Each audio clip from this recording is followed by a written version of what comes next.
Comunhão muito deliciosa de minha alma com a luz. Como é bom ter comunhão com Deus.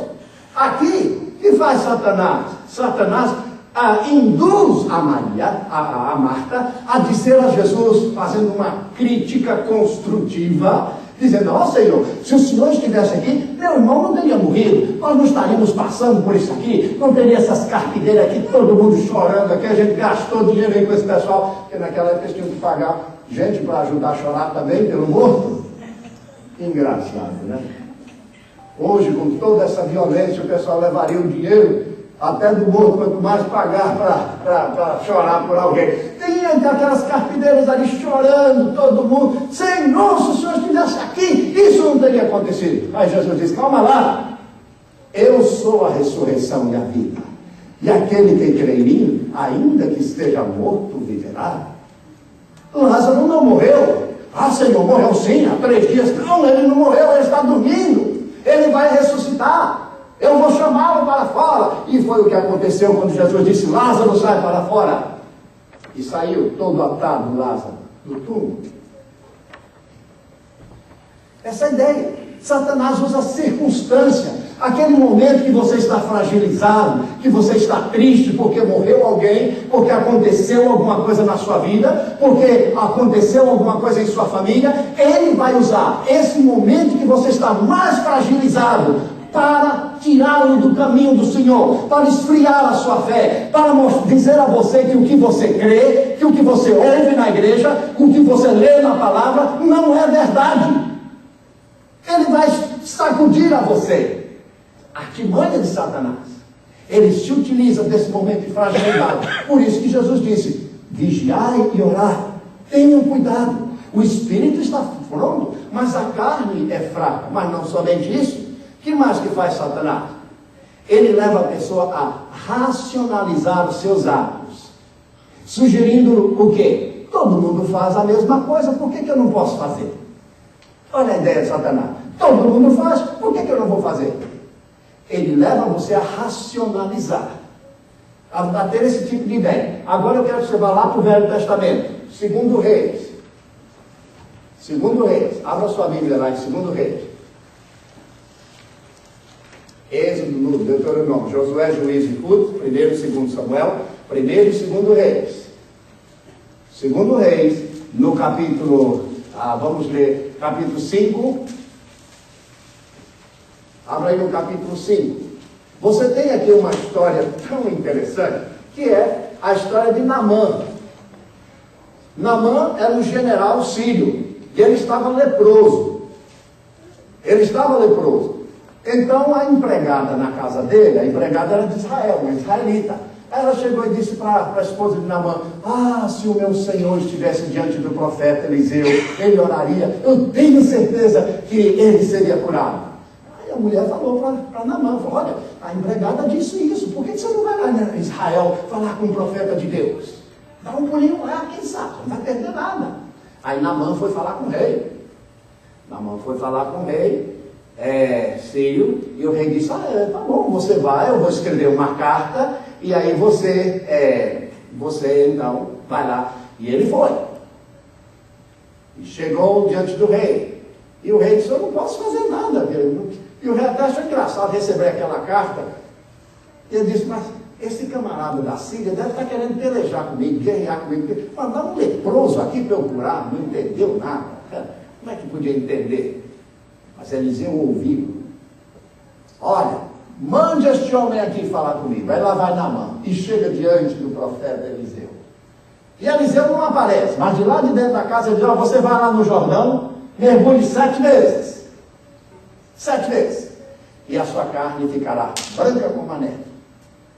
Aí a Bíblia diz que Naamã ficou bem chateado. Eu pensei que ele ia sair, ia orar, ia fazer, dizer coisas bonitas. Agora de lá de dentro, dando um recadinho. Que história é essa? Sujeito doente e ainda orgulhoso.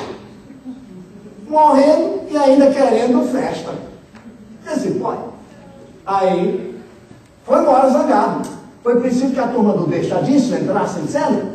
Olha, se ele tivesse pedido uma coisa mais difícil, ele não ia fazer? Ia. Então, só dar 7 mergulhinhos, coisa rápida. Vamos lá, tá bom. Aí lá vai Naamã. no rio, mergulho uma vez, olha, nada. Segunda vez, nada. Terceira vez, nada. Ah, vou embora. Não, falta mais 4. Mergulhou 7 vezes. Na 7ª vez que ele olhou, conforme tinha dito o profeta, a sua carne estava perfeitamente em ordem. Deus é fiel. Deus havia operado aquele milagre. Mas veja bem o que diz a palavra do Senhor, aqui segundo Reis 20 a 27. Então Naamã voltou à casa do profeta. Ele foi lá e disse, olha, eu queria dar um presente para o Senhor. Naamã disse a Eliseu. O profeta Eliseu disse, mas de maneira nenhuma eu quero o seu presente. Versículo 20, 5, 20 a 27, você vai ver uma outra coisa que aconteceu. Aí, Eliseu disse, olha, vá para a sua casa, agradeça a Deus, eu não preciso do seu presente. O servo de Eliseu, do profeta, escutou tudo. Eita, meu Senhor não quer esse presente? Esse camarada é cheio da grana. Eu vou atrás dele. Quando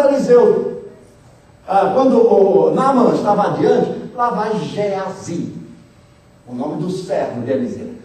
E chega e diz assim, chegaram 2 pessoas agora lá na casa do profeta, 2 jovens que vieram das montanhas de Efraim, tão cansados, não tem roupa, todo mundo mulambo ali, aquela roupa feia. Ele mandou dizer, será que o senhor podia dar uma coisinha aí para levar para os rapazes? Naamã disse, mas é claro, encheu a sacola e tal, disse, leva isso. E ele levou, chegou em casa, aí olhou, Eliseu não estava lá, foi lá na sua tenda, cavou um buraco, escondeu tudo ali e entrou assobiando.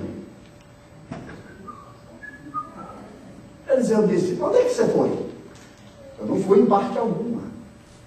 Não? Será que meu espírito não foi com você quando você correu adiante para alcançar aquele homem? Será que isso era hora para você pedir alguma coisa?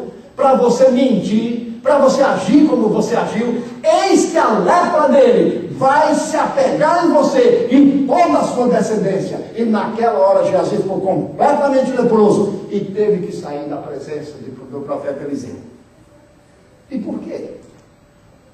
Porque Satanás encheu o coração de Geazi e ele racionalizou. Todo mundo faz isso, todo mundo pede, todo mundo age dessa maneira. Por que eu vou deixar passar a coisa?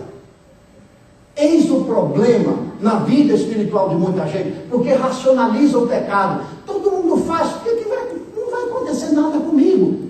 Talvez não, fisicamente falando, mas espiritualmente vai trazer grande prejuízo para a sua vida. Pode trazer grande prejuízo para o reino de Deus. Irmãos, racionalizar o pecado é uma coisa muito perigosa. É algo que nós não podemos fazer.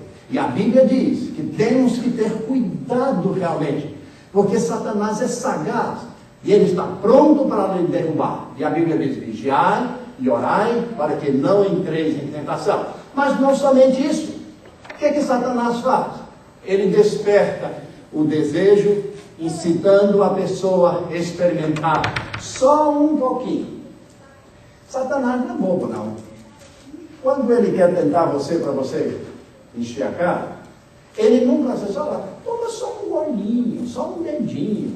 Não. Ele não vai fazer isso. Primeiro ele vai despertar você para a coisa. Depois ele vai dizer no seu ouvido, só um pouquinho, só essa vez, não tem problema nenhum. Eu conheci uma pessoa que disse para mim, pastor, eu comecei a beber 2 dedos. Ele disse que bebia 2 dedos. Aí ele, mais tarde, quando eu abri os olhos, eu estava bebendo também só 2 dedos. Assim. Começou com 2, agora já estava com 2, continuava com 2.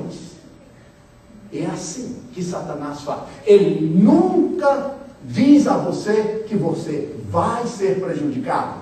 Ele somente lança a isca. Por isso que Jesus disse, vigiai e orai. Nós temos só que fazer isso, vigiar e orar.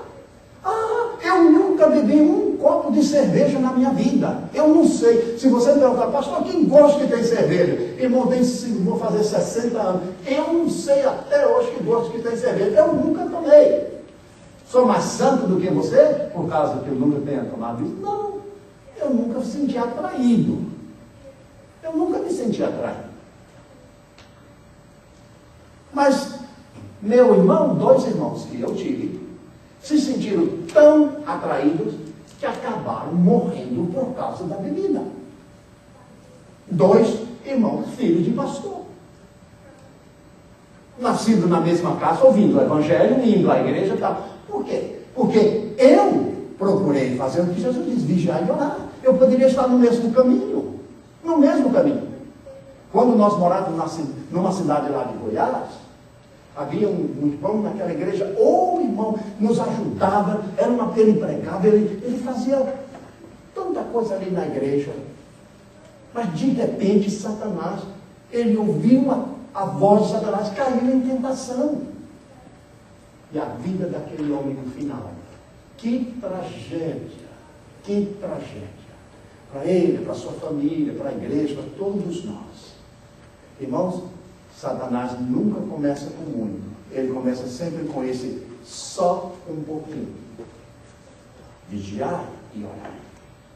Não é com muito, é com um pouquinho. Então, cuidado com essas sugestões que ele faz. É socialmente, não tem problema nenhum. Você vai numa festa, todo mundo, o pessoal vai ficar envergonhado se passar ali um copinho e você não pegar. Satanás vai dizer a mesma coisa. Não tem problema nenhum, é só um pouquinho. Mas onde está o seu testemunho? Onde está? Como é que vai ficar o seu testemunho? Eu estou lhe dizendo isso. Por quê? Porque o Senhor Jesus falou a mim primeiro, dizendo, vigiai e orai. Falou, e continua falando a cada um de nós, vigiai e orai. Não é uma coisa fácil para todos nós, sabemos disso. Mas ele também desperta o desejo, incitando a experimentar só um pouquinho. Lá em Provérbios, no capítulo 7, do versículos 7 a 26, é um texto longo. Mas fala algo que eu gostaria de, 2 minutinhos só, colocar alguns versículos diante de você. Olha o que é que diz a palavra de Deus. Diz assim, filho meu, 7,